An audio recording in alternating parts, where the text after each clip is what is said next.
Ladies and gentlemen, today we're going to be diving into the pessimistic side of wrestling fans. So just the regular side of wrestling fans, basically. Because I asked you, what would ruin Night of Champions 2025 for you? This is something that I do for every single WWE Premium Live event to give you all an opportunity to vent your grievances about a show that hasn't even happened yet. So I grabbed a whole bunch of your answers as to why Night of Champions might get ruined for you. I'm going to make fun of them, I'm going to comment on them, and critique them. And as always, don't forget to subscribe to this channel, ring the bell for notifications. If you're a wrestling fan, I know that you're going to fall in love with this YouTube channel because we always upload daily wrestling content. Normally, I like to focus on the more positive side of things, but sometimes these videos are fun just to see what would make the internet wrestling community panic. By the way, if you are looking for more than just daily wrestling videos, come over to the Patreon, patreon.com/SantiZap. Check the link in the description, link in the pinned comment. Let's get the video started. If there's any interference in this match, for many, like myself, this will be their first time seeing Cody Rhodes versus Randy Orton. There aren't many student versus teacher matches left in the WWE. This is the first time that they're facing off 1v1 in 12 years. This is a major test for Cody. I entirely agree with your sentiment here. I don't want to see any shenanigans in this match. By the way, for me, for all intents and purposes, this is basically the first time that we're getting Cody Rhodes versus Randy Orton. Yes, you mentioned that they've had matches in the past before, and they have, but it's not really the same context at all. Cody Rhodes is the face of the company, the most marketable guy that the WWE has. Things have entirely changed compared to 12 years ago in 2025. This is, at the very least, the most main event caliber match that we've had between Cody Rhodes and Randy Orton, and I don't want to see it get ruined by anybody running in for any reason. I actually think that both of these guys could stomach a clean loss because whoever loses could use this loss as a catalyst to turn onto a bit more of a darker character, maybe, dare I say, a full-fledged heel turn, so that we can then have a proper full-fledged feud between these two. I will say I feel optimistic about the fact that we're just going to have a clean finish here, considering the last several King and Queen of the Ring finals and semifinals haven't had any sort of interferences at all. It's just been the better person has won. So they've kind of set that precedent already going into this final, and that is what I'm expecting. I'm just expecting an awesome match between these two where the better wrestler, the better performer will come out on top and go on to face John Cena at SummerSlam. But again, I want to reiterate, there's no way that this is the last time that we get Cody Rhodes versus Randy Orton. This is step one. This is the very first page in what's going to be a long book worth of matches and storylines and promos between each other. This is just the start of Cody Rhodes versus Randy Orton. If Cena Punk match is a short match, less than 10 minutes, if they're only going to do this match one time in Cena's retirement tour, it needs to be a long-ish match to tell a good in-ring story. I guess I kind of agree. I don't know that I'm necessarily married to a particular amount of time that this match needs to have, but I do think for this match to truly reach an apex of excitement, it does need at the very minimum over 15 minutes so that we can tell the in-ring story, so that we can do all of the in-match shenanigans that we just know are going to happen. Unlike Cody Rhodes versus Randy Orton, I'm actually expecting all kinds of crazy shenanigans in this match. I'm expecting Seth Rollins' music to hit. I'm expecting referees to go down left, right, and center. I'm expecting a couple snapping into a Slim Jim table moments. I'm expecting John Cena to pull out low blows, hitting CM Punk with the title. You know, the works, what we've come to expect from John Cena matches since his heel turn. But to do all of that in under 10 minutes would definitely be way too rushed. We definitely still need a proper in-ring affair between these two,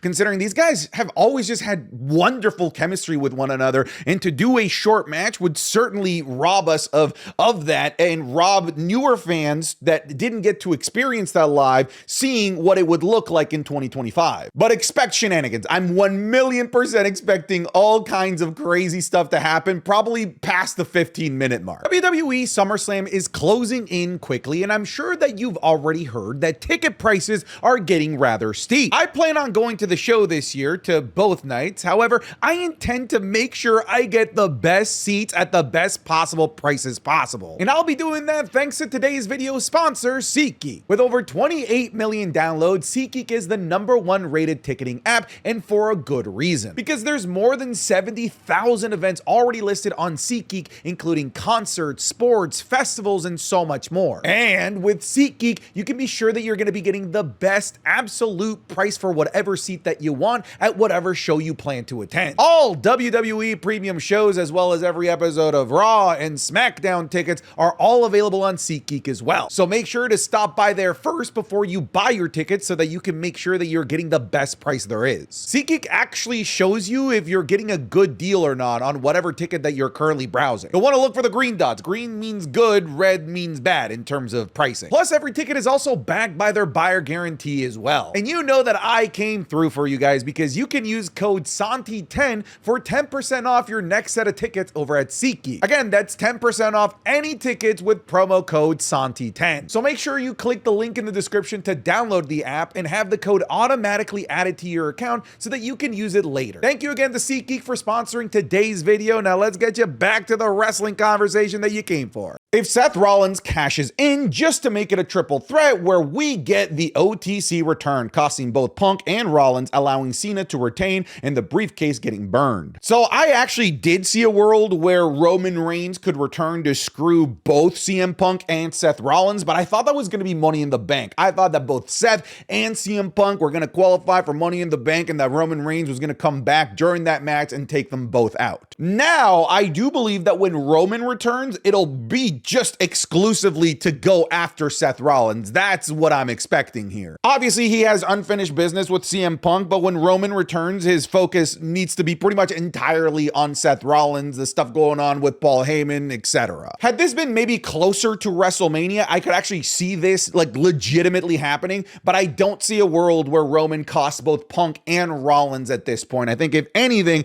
it's just to screw Rollins. Your scenario, I actually see playing out without the proper cash in happening. I genuinely see a world where Seth Rollins goes down to cash in, and before he officially hands the briefcase, Roman Reigns comes out so that we don't fully burn the briefcase yet, while still giving us the return of Roman Reigns, screwing Seth Rollins, setting that up for SummerSlam, and allowing CM Punk and John Cena to finish and reach its logical conclusion. This is what I mean. I am expecting a lot of crazy shit for John Cena versus CM Punk. It's just not going to be a traditional one-on-one match. It's just not. If Carrie and Cross loses, personally, I'm a big Carrie fan, and a win for Carrie and Cross could lead to a big push for him. I just don't want Carrie and Cross fans to get their hopes up too much. Listen, all right, you guys have won. You guys got something that you wanted. You got Carrie and Cross not just having a match, but having a PLE match against a main eventer in what is going to be an electric crowd for them. I am not married to the idea that Carrie and Cross needs to win. I just believe firmly in my heart of hearts that he needs to have the best performance of his career, whether that's as an in-ring storyteller, having an actual like amazing match. Karrion Kross just simply cannot fumble this opportunity. I think Karrion would be fine with a loss so long as the Karrion's motivations get advanced forward. Like imagine if Karrion loses because Sami Zayn took advantage of something that made Sami more of a bad guy like Karrion Kross has been trying to convince him of. Then at that point, even though he loses technically 1, 2, 3 on the mat, he wins psychologically because that's what he's trying to accomplish with Sami Zayn. So just try to think outside of the box with what you would consider a successful outing for Karrion Kross, because I think it's very likely that he loses to Sami Zayn, but he could lose yet still win. You just got to think of more creative ways how the Karrion Kross character could still walk away with this, seeing it as a victory. But again, more than anything, what's the most important thing right now is Karrion Kross cannot suck. He simply has no room at all for failure in this opportunity. Travis Scott costing CM Punk the victory. You know, we joke about this, but it's always going to be in the back of our minds now, ever since what happened at WrestleMania 41. We have to always consider this as a possibility. I don't think that it's likely to happen at Night of Champions, but it could happen at Saturday night's main event. It could happen at SummerSlam. It could happen any moment. WWE has their Travis Scott trump card available at any moment, a card that nobody wants to see them play, and we need to be nervous about it at all times. It's so funny to think about the fact that this is something that nobody wants, and I'm sure WWE has seen the backlash of having Travis Scott there, but I feel like they're kind of handcuffed to at some point needing to bring back Travis Scott so that we can pay off everything that happened at WrestleMania 41 and tie up all of those loose ends. It's almost like WWE is stuck needing at some point to bring back Travis Scott, which is something that nobody wants, but they kind of have to at some point to truly end all of that stuff that happened at Mania. If Cody just beats Randy, since I started watching again, I really like Cody. His story brought me back, but Randy is my guy and I need one more badass run from him. Oh, brother, get ready to learn the lyrics to Kingdom.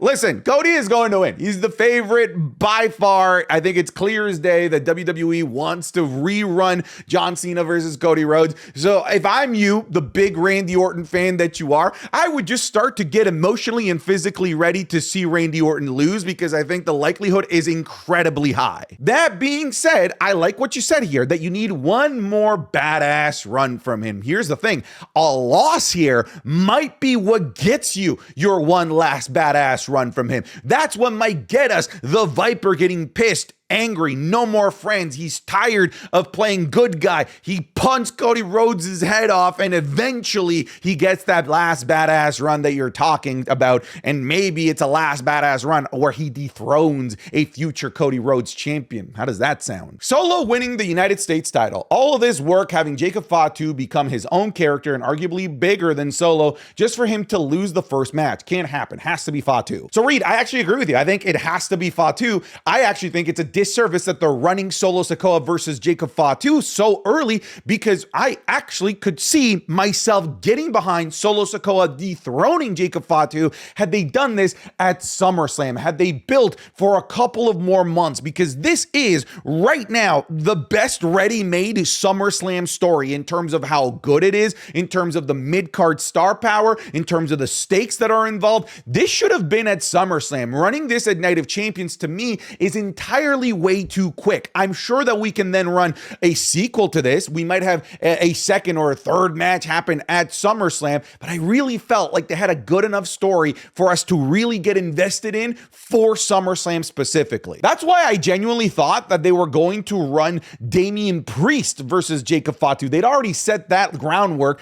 They'd already teased that match, and I felt like that was the match that was perfect for Night of Champions, something that didn't need too much building because it's just two badass dudes that want to fight other badass dudes. And then we could have used that time to continue to build up Solo versus Jacob Fatu for SummerSlam. But oh well, here we are. I don't think that Jacob is going to lose here. I think that Solo might lose, and then we might have people coming in debuting like a Hikuleo, maybe the return of the Tongans, but I just don't see Jacob losing his championship at Night of Champions. If it was SummerSlam, I think I'd be a lot more concerned that Jacob's actually going to lose, but not like this. If R-Truth causes a DQ finish between Cena and Punk, I don't think that you need to be nervous about this. I think when I look at everything that's being laid out in front of us, that the R-Truth saga in the main event scene is done. You got to remember, the R-Truth saga in the main event scene was never supposed to happen in the first place. He's not supposed to be here. He's like a Final Destination character. He's screwing up everything that was meant to happen in the main event scene. All of the plans that Triple H were laid out were ruined by Ron Killings. But I do think that Triple H has steered the course back, sent Ron Killings down to the mid-card scene so that he can continue down the path that he always envisioned on his road to SummerSlam, which involved the big names that he loves, the Randy Ortons, the Cody Rhodes,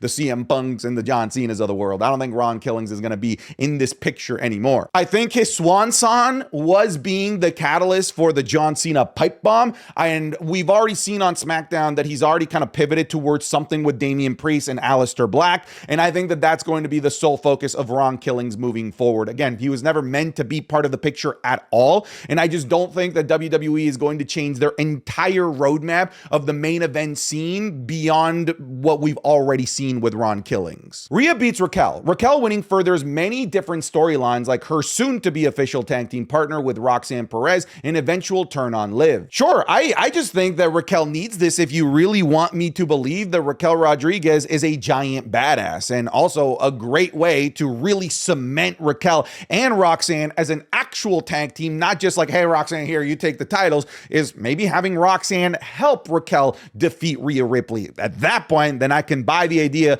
of Raquel putting Liv Morgan aside for now for this new person in the Judgment Day that she hated for a long time in Roxanne Perez. Rhea doesn't need wins. Rhea is fine. Rhea, if she were were to lose, she's right in the main event scene whenever WWE feels like it, and I don't really think that they need to build a Rhea Ripley character. But right now, they need to build the Raquel character, especially without Liv Morgan there, because Liv Morgan has been the anchor of the Raquel Rodriguez character, which hasn't really been a character. It's just, I'm there with Liv. And now that Liv is not there, we need something for Raquel. Raquel ain't winning clean if she does win. I did predict that she's going to win, but I do think she's going to win, but it's going to be in a way that cements Raquel and Roxanne as a proper pairing in the women's division, and then subsequently making sense of making Roxanne tag team champions. Cena losing the championship. I can't take another major title change happening before it's time in Saudi. Yeah, a lot of people are still obviously very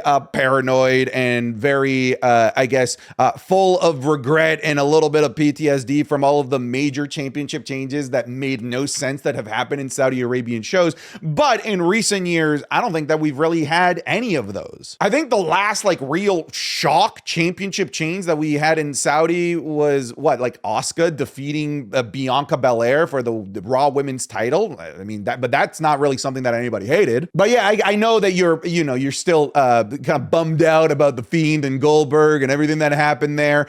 So I get where your trepidation is coming from, but I do think that we need to kind of do away with that. And championship changes that happen in Saudi Arabia, I don't think have this stigma beside them anymore. I feel like we can just start treating these shows like just part of the regular canon and lore of WWE. I still don't want Cena to lose at Night of Champions, but I don't know. I just feel like we got to start making peace with the idea of major things happening in Saudi Arabian shows, because I feel like they're canon events now. Like ever since 2022-ish, 2023-ish, Saudi events have mostly been decent. At least they haven't gone with like super ridiculous things that have made no sense that legitimately ruin storytelling in Saudi Arabian shows anymore. I think they're just, run-of-the-mill WWE premium live events now. Has there been a premium live event in Saudi that anything relevant has happened? No, it's a money grab. They think the king/queen of the ring is worth it. No titles will change hands. I mean, you're just wrong, especially in the last couple of years. It's sure, like in the earlier days, it did feel like a big glorified house show,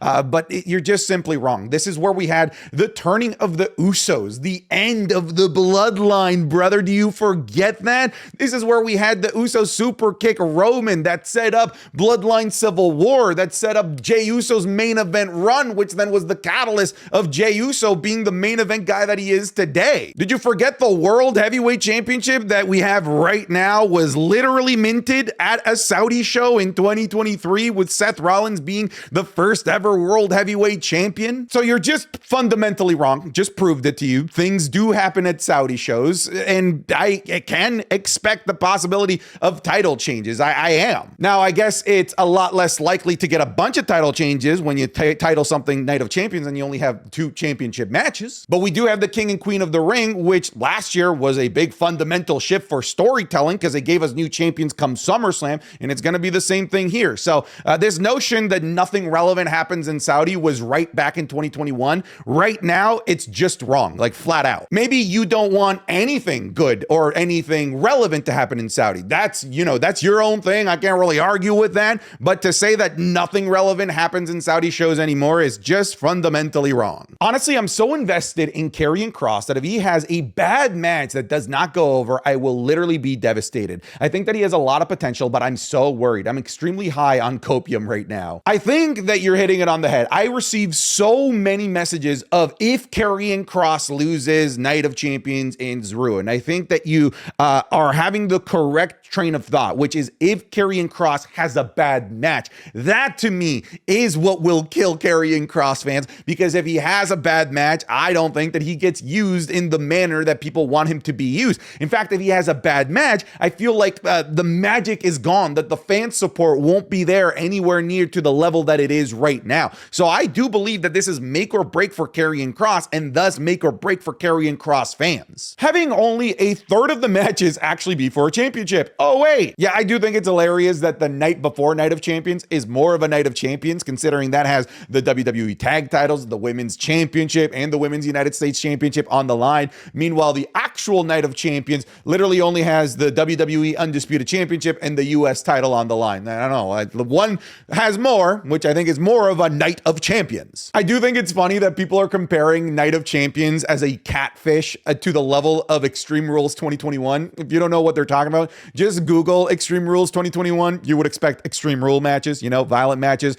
It was like a 7-match card where literally the main event was the only Extreme Rules match. All the other matches were singles matches or regular ass tag team matches. Honestly, they should have just kept the name of this event being King and Queen of the Ring. I don't know why they went back to Night of Champions. Honestly, Jade Cargill winning Queen of the Ring. I get why she's getting pushed, but I'm not convinced that her in-ring is WWE Championship ready. She really needed a US Championship / Intercontinental Championship run first to help build her craft. I'm just not convinced. I'm not convinced either. However, there are a lot of people that say that she didn't do her work in the mid-card. I disagree. She absolutely did. She just did her mid-card work when the mid-card was the women's tag titles, because when she was tag champions, the women's mid-card singles championships didn't exist. I do believe that it's important for the Jade Cargills of the world to go mid-card championship and then eventually go for the championship, but she did. Technically, because that's what the tag titles were at the time that she was kind of building herself up. But even then, she was just surrounded by pretty much nothing but main eventers in the tag team division with her work with Bianca Belair, right? So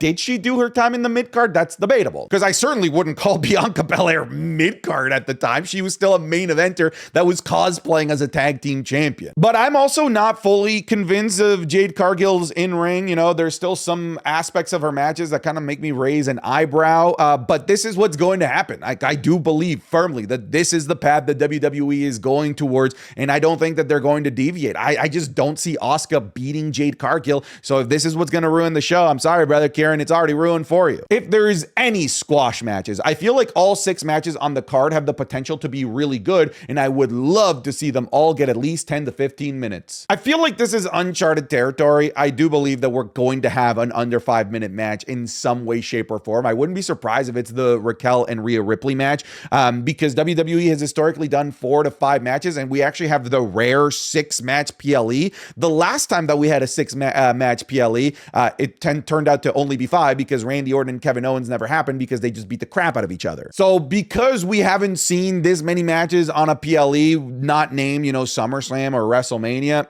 I'm definitely expecting one of the matches to be a squash match. Carrie and Cross taking a back bump from Sami Zayn would ruin Night of Champions for me. You guys don't understand what he's talking about. There's like rumor circulating that Carrie and Cross doesn't like to take back bumps. I don't know how true that is, but I did see that rumor floating around, and I honestly couldn't help but laugh. Like, what even is that? If that is true, dude, I don't know. That'd be like a driver not liking, you know, braking, or a driver not liking to steer. I mean, you gotta take back bumps. I'm sure this is just a stupid rumor, but it is kind of funny to think about. It being canceled due to current events. Yeah, obviously, like from a real life perspective, we have to consider this, and I have to be very careful in terms of like not naming countries, because this is a great way to get the video demonetized. YouTube just doesn't like when you talk about serious things. I'm sure you guys all know what's going on in the Middle East. I don't think you need me to spell it out for you. I don't think you need the news from me. If you're getting your world news from Mr. Santizap's wrestling YouTube channel, you got some problems, brother. It does look right now like everything's good. Like, hey, you guys are good. You guys are good. Can we do Night of Champions? All right, we're going to go do Night of Champions. But I do sincerely hope, if there's even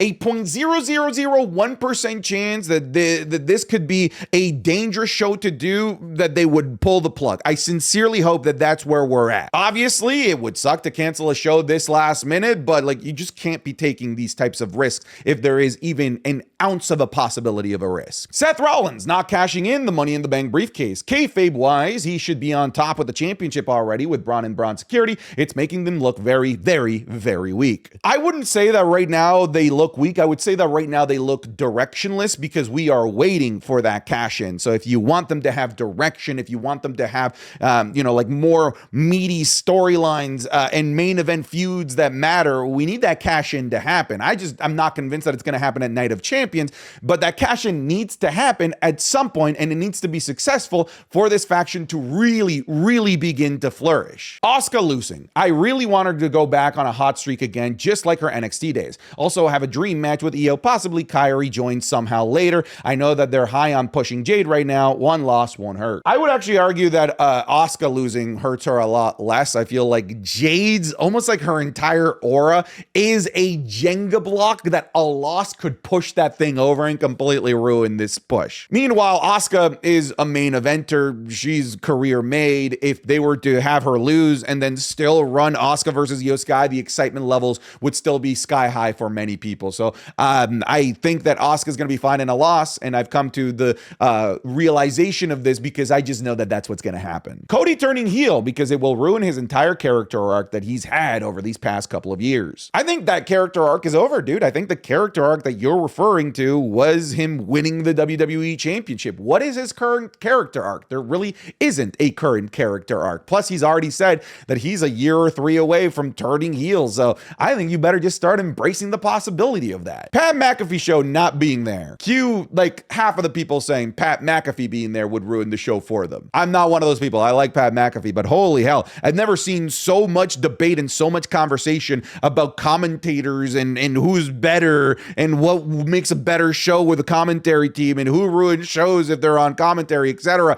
I've never seen commentary be this much of a focal point in WWE narrative amongst fans. Gonna say something for SmackDown says it has a bunch of title matches. Wyatt 6 winning the titles. They should not be champions yet. I'm worried that if they win, then some of the momentum in the division might slow down. I think if they win, the division will have a slowed down momentum, and I think that they're going to win, and I don't think that they should win. I feel like it is entirely way too early to have them win. Their first outing in the tag team division was a bit of a stinker of a match, so I am also nervous about the possibility of the Wyatt 6 winning, but based on their motivations and based on how they're placing them as the big scary boogeyman of the tag team division, I think that they're gonna win. Logan Paul, just the mere presence ruins everything. Knowing he exists in the WWE universe ruins everything. Oh my God, Jesus, people hate Logan Paul. I am not one of those people, but I think he has a broken leg or something from, risking his life for our entertainment at Money in the Bank. But hey, yeah, fuck him, right? I literally don't think that there's anything Logan Paul can do to make the people that despise Logan Paul even remotely like him or respect him as a performer. I think it just is what it is at this point with Logan. All right, folks, thank you so much for watching today's video. I'll see you guys in the next one. Don't forget that I'm going to be doing a watch along of Night of Champions with you guys here on YouTube when it's happening, and it's early because it's in Saudi Arabia. But okay, goodbye. Get out of here.